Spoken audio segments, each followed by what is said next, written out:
नमस्कार, आप देख रहे हैं टुडे 24 न्यूज। चलिए नजर डालते हैं आज की कुछ बड़ी खबरों पर।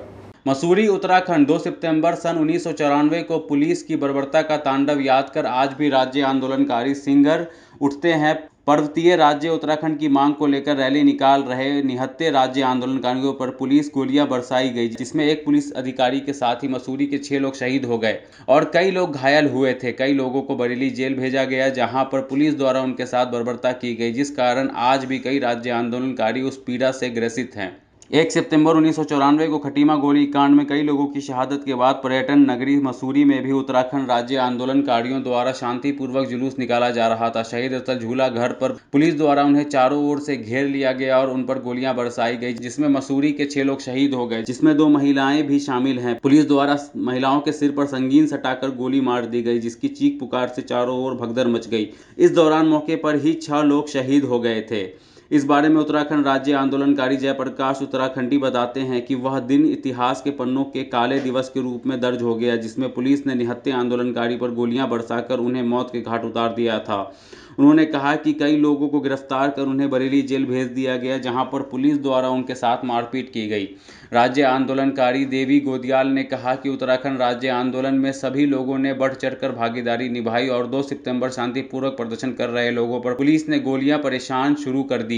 वहीं राज्य आंदोलन में शहीद हुए राय सिंह बंगारी के पुत्र रवि राज सिंह बंगारी ने कहा कि उनके पिता भी शांतिपूर्वक जुलूस में शामिल होकर झूला घर पर पहुंचे तो पुलिस ने उन्हें गोली मार दी, जिसमें वह शहीद हो गए। पूर्व विधायक और राज्य आंदोलनकारी जोत सिंह गुंसोल बताते हैं कि 2 सितंबर 1994 को सुबह 9 बजे जैसे ही वह झूला घर पर पहुंचे, पुलिस द्वारा उन्हें घेर लिया गया और उन्हें पुलिस की गाड़ी में बिठाकर बरेली जेल भेज दिया गया।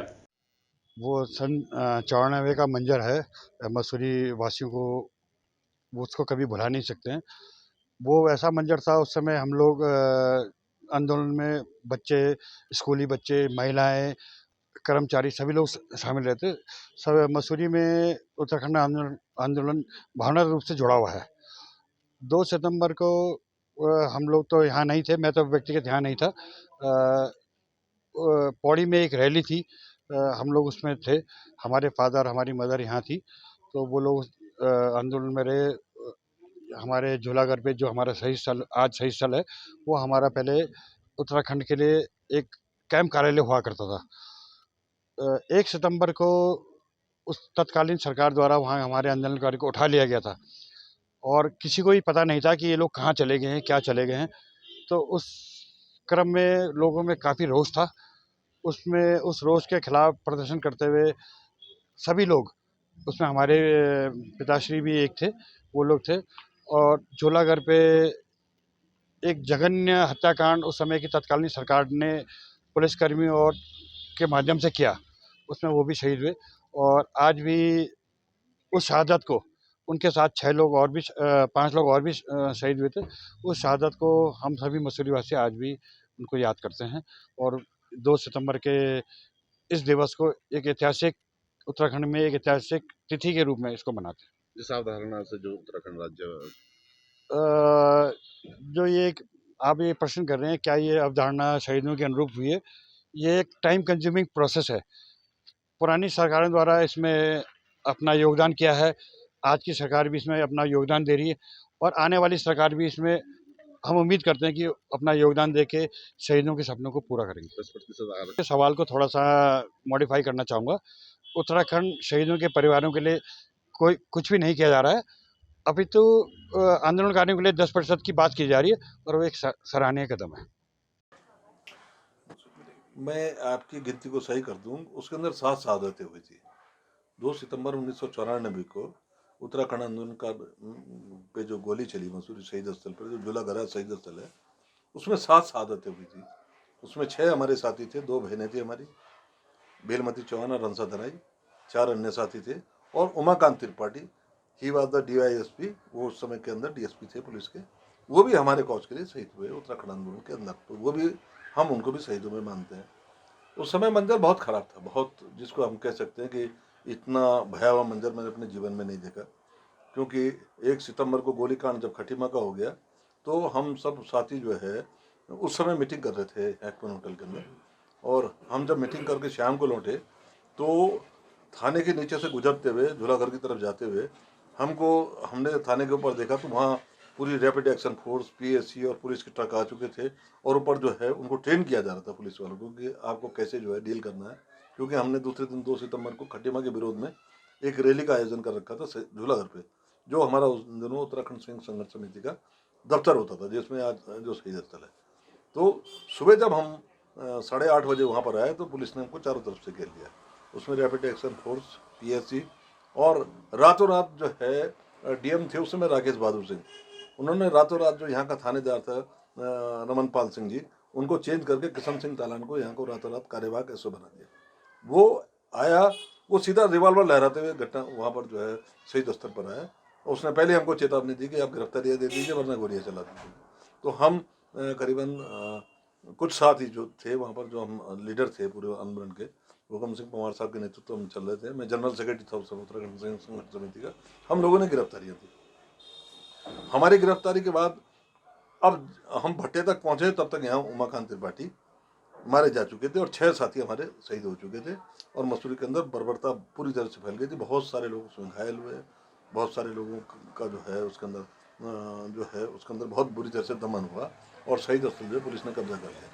उस रात को जो हमारे वहाँ 5 साथी बैठे थे धरने पे, जिसमें देवेंद्र मित्तल जो आज सही मर गए बेचारे, कल्लू भाई, उनके नेतृत्व में जो टीम बैठी थी वो रात को अरेस्ट कर ली थी और हमारे जो हमारा सामान था वो भी पुलिस ने अपने कब्जे में ले लिया था। हमने उसके बारे में पूछा तो पुलिस ने जो है हमको सीधा ही गिरफ्तार कर लिया। तो बड़ी बर्बरता हुई उस दिन 2 सितंबर को और हम फिर देहरादून पुलिस लाइन के अंदर ले जाए गए और हमारे साथ जो है दिन में दोपहर 2:30 बजे से लेकर और रात के 2:30 बजे तक बड़ी बर्बरता से मारपीट की गई। उसके अंदर बहुत सारे साथी गंभीर रूप से घायल हुए, मैं कह नहीं सकता। उसके अंदर कई लोग आज गुजर चुके हैं उस समय की पिटाई से। और ख़ुद मेरी एक जो यूरिनरी लाइन है उस पर पिटाई से मेरी आज तक वो यूरिन की लाइन जो है, मेरी जो एक नली है उसके ऊपर जो डैमेज हुआ वो अब तक ठीक नहीं हुए। तो बहुत सारे साथी उस समय जो है पुलिस कस्टडी के अंदर बुरी तरह से टॉर्चर किए गए। तो वो बड़ा भयावह था मसूरी का मंजर। हम ये कहते हैं कि हिंदुस्तान के अंदर अंग्रेजों के टाइम पे भी इतना जो है पुलिस प्रशासन ने इतना भयावह दमन नहीं किया जो 2 सितंबर 1994 को मसूरी में हुआ। आज का दिन जैसे हम खटीमा के हमारे को शाम को पता चला कि 1 तारीख को खटीमा के अंदर जो है हमारे साथियों के साथ जो है अन्याय हो गया और वहाँ कुछ शहादतें हो गई। हम उनकी शहादतों को नमन करने के लिए 2 तारीख को एकत्रित हुए सुबह 9 बजे। हमने कहा हम उनको जो है श्रद्धा सुमन अर्पित करेंगे और आगे की कार्रवाई पे चलेंगे। हमारे कुछ साथी हर 24 घंटे के जो है अंतराल में हमारे साथी जो है 5-5 साथी जो है वहाँ पर शहीद स्थल पर धरना देते थे 24 घंटे का। उससे पहले दिन मैंने भी दिया था, मैं भी 24 घंटे के लिए बैठा था। सभी लोग थे, हमारे बड़े सीनियर लोग थे, नौजवान लोग थे, सारे लोग थे। तो सब ने मिलजुल कर, तो हम जैसे ही अगले दिन खटीमा के शहीदों को हम नमन करने आए थे, श्रद्धा सुमन अर्पित करने आए थे, तो हमारे चारों तरफ से हमको जो है पुलिस ने घेर दिया। हमने जब जानना चाहा कि हमारे ये 5 साथी कहाँ गए, इनको लेकर कहाँ चले गए आप लोग, हमारे ये आंदोलनकारी साथी कहाँ विलुप्त हो गए, किस जगह जिंदा है या मुर्दा है।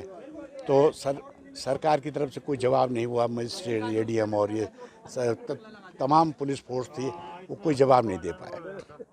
साथ ही उसके क्या होता है परिदृश्य देखिए, उसका परिदृश्य क्या होता है कि 9 बजे हम एकत्रित होते हैं और जब 9 बजे हम इकट्ठा होते हैं तो पुलिस और स्थानीय प्रशासन हमको कहती है कि आप यहाँ पर ये कंडोलेंस नहीं कर सकते, 144 लग चुकी है।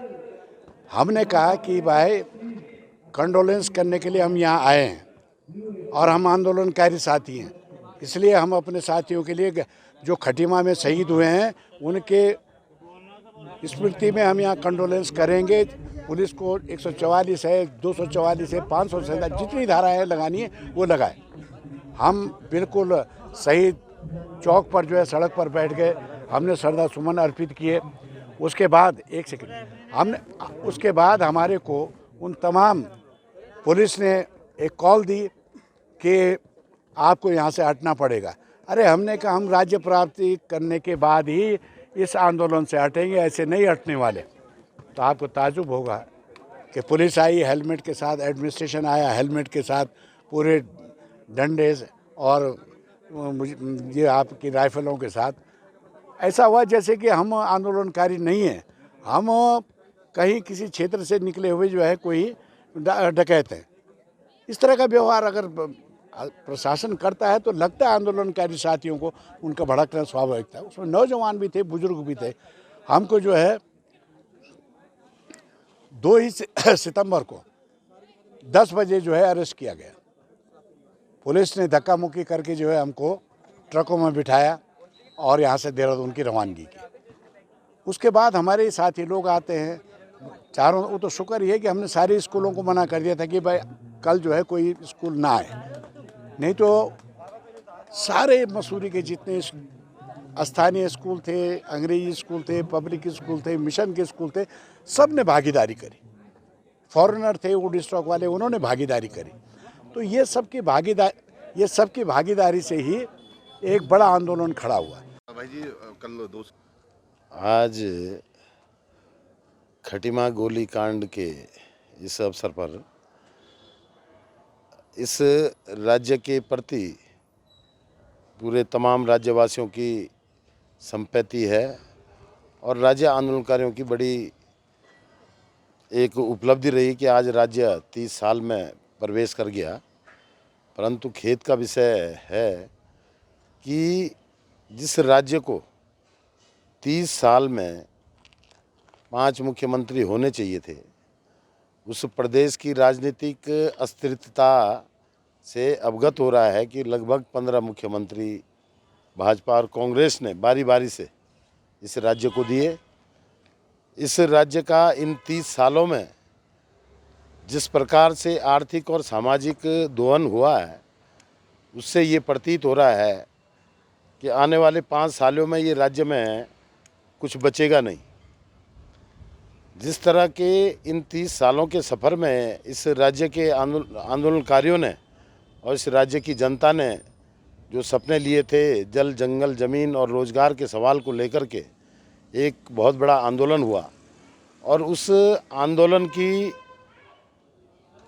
पीछे ये अवधारणा थी कि यहाँ का बेरोजगार बाहर न जाए, इस राज्य का पलायन न हो, इस राज्य की जो प्राकृतिक संपदा है, जल, जंगल, ज़मीन, जो बड़ी संपदाएं हैं, उनका संरक्षण हो। परंतु ये सब राज्य के अंदर सत्ता में बारी बारी से भाजपा और कांग्रेस की सरकारें आई और उन सरकारों ने इस राज्य का क्या हाल करा हुआ है वो आपके सामने है। बेरोजगारों को रोजगार नहीं मिल रहा है। लगातार इन 30 सालों में इस राज्य का पलायन हुआ है और इस राज्य में बाहर के भूमाफिया उन्हें जिस तरह से इस राज्य का दोहन किया हुआ है, उस तरह से तो ये लगता है कि इस राज्य के जो निवासी हैं उन निवासियों का जीना दूभर हो गया है। ऐसी स्थिति में इस राज्य की लड़ाई के साथ साथ एक नई लड़ाई की जो पहल हम आने वाले पीढ़ी के लोगों से कहेंगे कि इस राज्य का सख्त भू कानून हो, जिससे यहाँ का जल, जंगल, ज़मीन और उसका संरक्षण हो, यहाँ का रोजगार बढ़े, यहाँ के बेरोजगार बाहर पलायन न करें, तभी जाकर के हम इस राज्य को सच्ची श्रद्धांजलि अर्पित कर सकते हैं।